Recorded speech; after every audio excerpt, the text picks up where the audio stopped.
เป็นงานม่วงhiệp ông mang dân bên này hiệp năng iki bên này chia lại nôm là support What? mình tầm đó nôm pi đòn Hả? mình pi đòn thì đây mình my du tiệt God. đòn thì sẽ lịch anh nôm là sao cả yên cái pi hiên gặp tập anh xong thủ thì không anh yên chứ làm cái yên năng nợ mang của anh hoàng ngay lên luôn lên ấy chẳng biết không phải đặt gì muốn yên là vậy một cái hiên một cái không mà lên bạn mua snap bây giờ cái lịch 10% nè anh nhóm lịch pi vô lịch người Việt mà này hai bên là sọ năng dân con làm printer thì em ăn lịch pi việc tiền nạp đó nhưng tiền nạp xài hai cái áp nhau mùi bên yên đó có bên nó khổ anh coi chật kia trong thời cái chùm lòng mua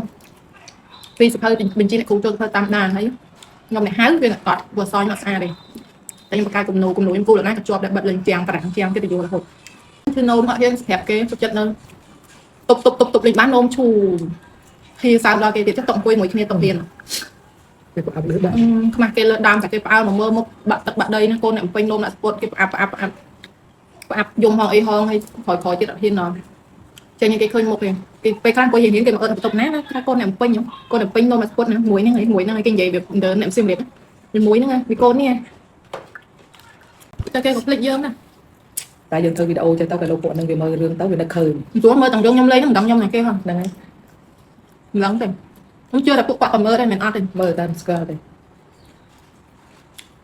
ចូលមកនិយាយដើមគេចឹងហើយវីដេអូនេះខ្ញុំចង់ shout out ទៅមិត្តភក្តិខ្ញុំនៅសៀមរាបនៅភូមិបិទមាសមានតែគេនៅចាំសិលាអត់នៅភូមិស្ទឹងខ្ញុំអត់ដឹងថាអ្នកទាំងអស់គ្នាបានមើល vlog ខ្ញុំឬក៏រឿងខ្ញុំលេងអត់ទេតែខ្ញុំគិតថាបើយើងមាននិស្ស័យពួកយើងនឹងលឺពីគ្នាតាមរយៈវីដេអូនេះពួកខ្ញុំគិតថាសម័យឥឡូវសង្គម social media វាទូលំទូលាយមនុស្សដែលបែកគ្នារាប់ឆ្នាំក៏អាចរកគ្នាឃើញវិញដែរបាច់ស្គាល់បាច់ជួបរកគ្នាអីក៏បានថើមកលេង comment មួយគ្នាដឹងស្គាល់គ្នាថាជាអ្នកណាទៅក៏សប្បាយចិត្តដែរកាលនោះខ្ញុំរៀនសាលាបឋមសិក្សាមួយសាលាបិទមាសនៅសៀមរាបថ្នាក់ទី4ទី5ទី6ខ្ញុំនៅ3ឆ្នាំហ្នឹងគឺខ្ញុំរៀនបាន3ថ្នាក់ហ្នឹងហើយខ្ញុំមកពេញវិញបាត់ទៅរហូតដល់ឥឡូវហ្នឹងបើសិនឃើញវីដេអូនេះហើយនៅចង់ចាំខ្ញុំចូល comment លេងផងណា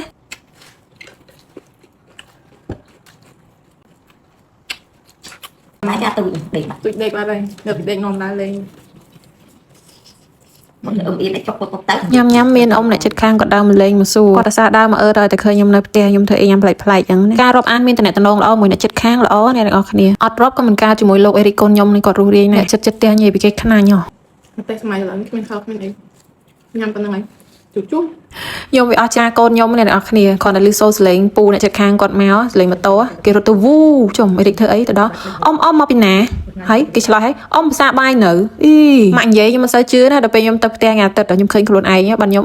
ហើយកុំច្រឡំធ្វើអត់លឺមួយរីកអត់ឆ្លើយអីរីកសួរតតែឆ្លើយហើយរីកដើរចូលផ្ទះវិញបាទគេខ្នាញ់ហ្នឹងអញ្ចឹងណាឥឡូវគេលក់នៅក្រោយខ្នងខ្ញុំហើយឲ្យទៅពេលគេមុជទឹកនៅមុខផ្ទះហ្នឹងគេលេងទឹកបដាគេសូត្រមេលេខបដាគេរំលឹកមេរៀនបដាឡោងហ្នឹងអញ្ចឹងទៅគាត់ទៅនៅខួរក្បាលជាកូនក្មេងសប្បាយមានតែអ្នកទាំងអស់គ្នាប៉ុន្តែធ្វើមិនពេលវេលាវាត្រូវដើរទៅមុខ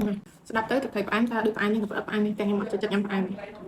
យើងត្រូវតែធំទៅរៀនមានទំនួលខុសត្រូវមាន stress ត្រូវតែជួបបញ្ហាជីវិតត្រូវតែដោះស្រាយអ្វីដែលយើងធ្វើបានគឺត្រូវតែពង្រឹងខ្លួនឯងប្រឈមមុខជាមួយនឹងជីវិតថាថ្ងៃមុខយើងត្រូវជួបអីខ្លះវ័យខ្ញុំឥឡូវនេះគឺកំពុងតែវ័យមានទំនួលខុសត្រូវនេះកូនខ្ញុំនៅទូចទេអ្នកទាំងអស់គ្នាខ្ញុំគិតទៅខ្ញុំនៅទំនួលខុសត្រូវធំទៀតកូនខ្ញុំហិតអត់ធំខ្ញុំត្រូវរ៉ាប់រងជាងនឹងទៀតពេលខ្លះខ្ញុំគិតទៅខ្ញុំ stress តាមិន stress តើ stress ណាស់ដល់ពេលឲ្យហត់ពេកដកមកវិញឃើញថាខួរក្បាលយើងធ្វើការ stress ហើយបន្ថែមរឿងអនាគតមកទៀតធ្វើអីឲ្យធ្ងន់អីអញ្ចឹងយើងគិតថាបច្ចុប្បន្នសិនទៅបានហើយសំខាន់បច្ចុប្បន្នហ្នឹងយើងប្រឹងប្រែងទៅអ្វីដែលយើងកំពុងតែធ្វើនៅមុខនឹងបានយើងប្រឹងធ្វើបានយើងធ្វើទៅអ្វីដែលខ្ញុំបួងសួងចង់បានរាល់ថ្ងៃគឺសូមឲ្យខ្ញុំនិងក្រុមគ្រួសារសុខភាពល្អអ្នកទាំងអស់គ្នាព្រោះសុខភាពសំខាន់ណាស់យើងមានសុខភាពល្អបើយើងមានកម្លាំងកំហែងដែលធ្វើការងារផ្សេងបើយើងឈឺស្កាត់ទៅដឹងរកលុយរកកាក់មកពីណាបើយើងបនមានគេជួយពីនេះពីនោះទៅមានអីចាំមានណាគេឈ្នះទៅជួយយើងរហូតហើយសូមឲ្យមានសេចក្តីសុខជាពិសេសផ្លូវចិត្តមានសតិបញ្ញាប្រាជ្ញាវាងវៃរាងកាយមាំមួនហើយរាល់ថ្ងៃអរគុណអ្នកម្ដាយកូនខ្លាំងទោះកូនអត់ដែលបាននិយាយបើកុំមានអ្នកម្ដាយមើលថែចៅមើលថែអេរីកបានល្អបរិញ្ញាអេរីកបានល្អក៏អេរីកគាត់មិនឆ្លាតមិនចេះច្រើនចឹងដែរមកពីអេរីកមាននិយាយដែលល្អមើលថែអូនបានដិតដល់ហើយបរិញ្ញាខ្ញុំដឹកនាំខ្ញុំបង្កើតគំនិតខ្ញុំផ្គត់ផ្គង់ប៉ុន្តែបើម៉ាក់ខ្ញុំអត់ប្រកែក៏កូនខ្ញុំមិនអាចឆ្លាតបានចេះសពគ្រប់ចឹងដែររាល់ថ្ងៃអ្នកទាំងពីរជាជីវិតរបស់កូនស្រឡាញ់អ្នកទាំងពីរស្មើជីវិតអ្នកទាំងពីរសុទ្ធតែសំខាន់សម្រាប់ជីវិតកូនហើយនឹងម៉ាក់មិននិយាយចឹងថាខ្ញុំអត់ស្រឡាញ់គ្រួសារខ្ញុំផ្សេងទេប៉ុន្តែម៉ាក់ខ្ញុំហើយនឹងកូនខ្ញុំគឺខ្ញុំស្រឡាញ់ស្មើនឹងជីវិត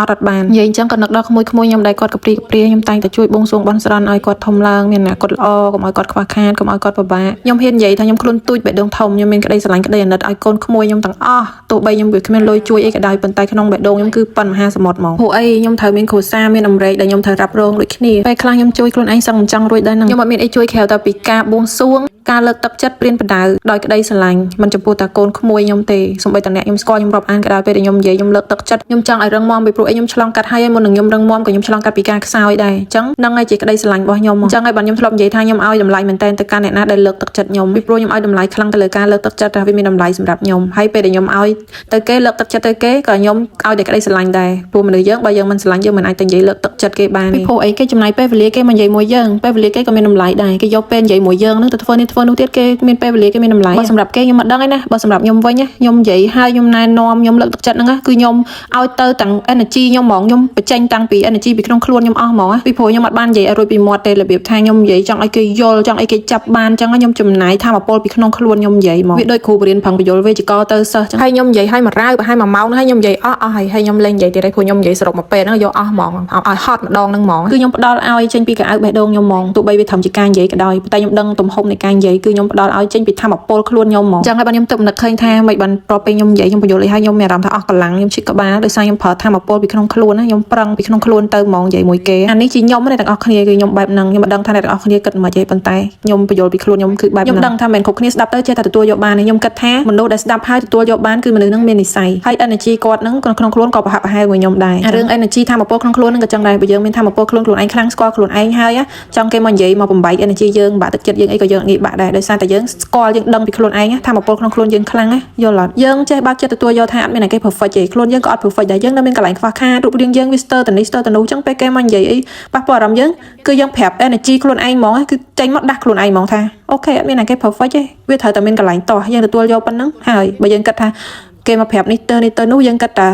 តោះចិត្តតាមគេគឺយើងវាថា energy យើងនៅខ្សោយយើងអត់ចេះស្រឡាញ់ខ្លួនឯងយើងអត់ចេះការពារធម៌ពលខ្លួនឯងផងហ្នឹងគេនិយាយមកចាំតែបាក់ទឹកចិត្តទៅតាមគេយើងអត់កើតទេត្រូវតែពង្រឹងខ្លួនឯងត្រូវតែមាន energy ខ្លាំងហើយអាហ្នឹងចាប់ផ្ដើមពីការស្រឡាញ់ខ្លួនឯងស្គាល់ខ្លួនឯងហ្នឹងឯងចឹងគេនិយាយអីក៏អត់លំបាកដែរគឺយើង confident ថាអូខេខ្ញុំចឹងខ្ញុំខ្នងពីចឹងចំោះខ្ញុំក៏ពិតចឹងខ្ញុំខ្មៅចឹងគូតខ្ញុំស្វិតចឹងឧទាហរណ៍តែវាជាធម្មជាតិដែលបង្កើតឲ្យខ្ញុំមកអញ្ចឹងហើយខ្ញុំក៏សំណាងដែលខ្ញុំកើតមកបានរូបរាងប៉ុណ្ណឹងអូខេខ្ញុំទទួលយកខ្លួនឯងបានបែបប៉ុណ្ណឹងខ្ញុំអាចហាត់ប្រាណឬក៏ធ្វើនេះធ្វើនោះដើម្បីកែប្រែខ្លួនឯងបានទៅតាមចិត្តខ្លួនឯងស្រឡាញ់ចង់បានឬក៏អាចវះកាត់ឬក៏អាចធ្វើចំោះបើសិនយើងចង់ផ្លាស់ប្ដូរខ្លួនឯងចង់ដូរ style ខ្លួនឯងអីចឹងទៅប៉ុន្តែមិនមែនដោយសារការជឿចាប់ដោយសារគេមករិះគន់បូលីយើងទេអាហ្នឹងបានន័យថាយើងកប់ចិត្តគេយើងជឿចាប់មួយទៀតបើសិនជាគេបូលីយើងថយយើងស្រឡាញ់បែប chubby យើងអូខេបើយើងស្រឡាញ់បែប fit យើងហាត់ប្រាណរបបអាហារចឹងទៅហើយសុខភាពល្អទៀតយើងជាអ្នកកំណត់ស្តង់ដារភាពស្អាតរបស់ខ្លួនឯងមកក្រោយចង់ឲ្យខ្ញុំចែកម្លេចរឿងអីទៀតរឿងពីជីវិតពេលនៅទូចពេលនៅរៀនឬក៏អីគេមុនចូលថតរឿងច្រឡំមកធ្លាប់ពីកាយអីខ្លះចង់ស្ដាប់ពីប្រវត្តិខ្ញុំអាច comment ប្រាប់បានហើយយើងធ្វើមុខបាននិយាយរឿងជីវិតបបិសោះជីវិតទាំងអស់គ្នាបាយ